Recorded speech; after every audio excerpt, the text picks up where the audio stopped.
As you see, this is very sloppy again, so you're going to need to pack out the underside with some more washers, I think, because yeah, we can't have that. It says it's got to be loose, but not that sloppy and loose. So seems to, I mean, it needs to move. There's a touch of friction there, so it moves, so it should move with force, but it doesn't slop around too much. So yeah, I do. So little 3mm washer just to try and help that. So I have to do it on all of them.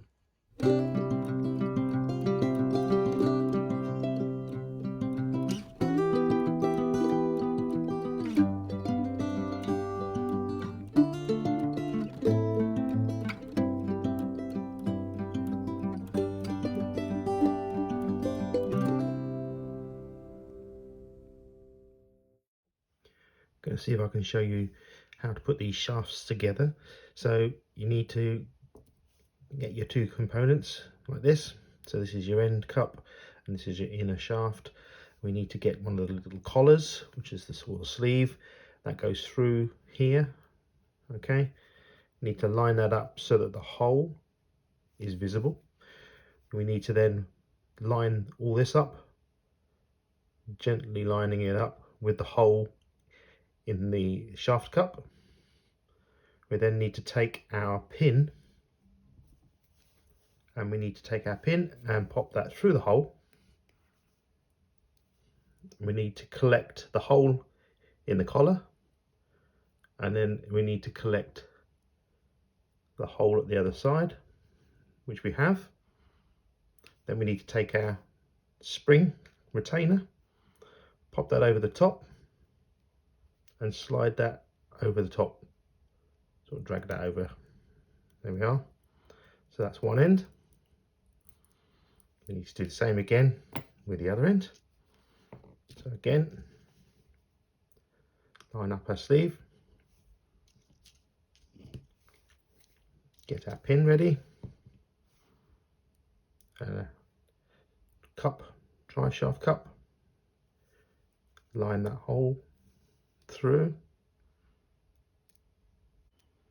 Come on guys, you see how fiddly it is? I think I've got it now. And then through the other side. You just got to let it feel its way through. There we go. So now it's through the other side. And then take our spring retainer back over the top and drag that over the top. Like so. Here we are. So that's that side done. And then these two slide together like that. There you are. There you have your dry shaft assembly. I've got to do that again for the other one. I've got no idea what these little washers are for. They're in the packet, but they're not on here. So anyway, there you are. Done. I'll just do the other one.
Okay, so we've got the chassis on a rolling chassis basis, and I think this is quite an achievement considering how poor the manuals are, really, to be honest.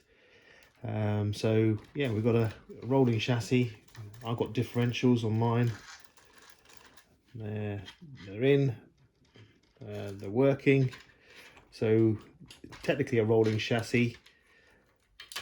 Summarise really, having to flit between the manuals. So this is the C24 manual and this is the C44 manual. Having to go between the two is a real pain. Not having them in hard copy when they get the kit is also not very good. In terms, like, I had to literally screenshot these and blow them up in order to be able to see them properly and go through them properly. So I had to do an awful lot of work and an awful lot of research to try and find the manuals. May have rescued this one. As you can see, it's come out okay. Not knowing which screws as well. You're literally forever guessing which screws.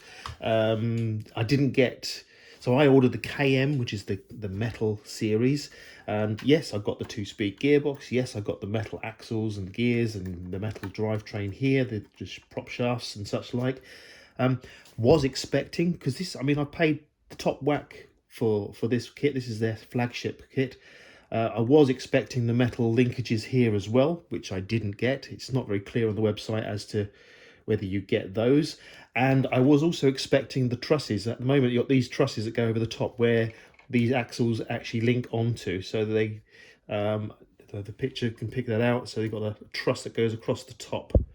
So it's that bit that goes over the top. And the same again on the rear, you've got this one that goes over the top.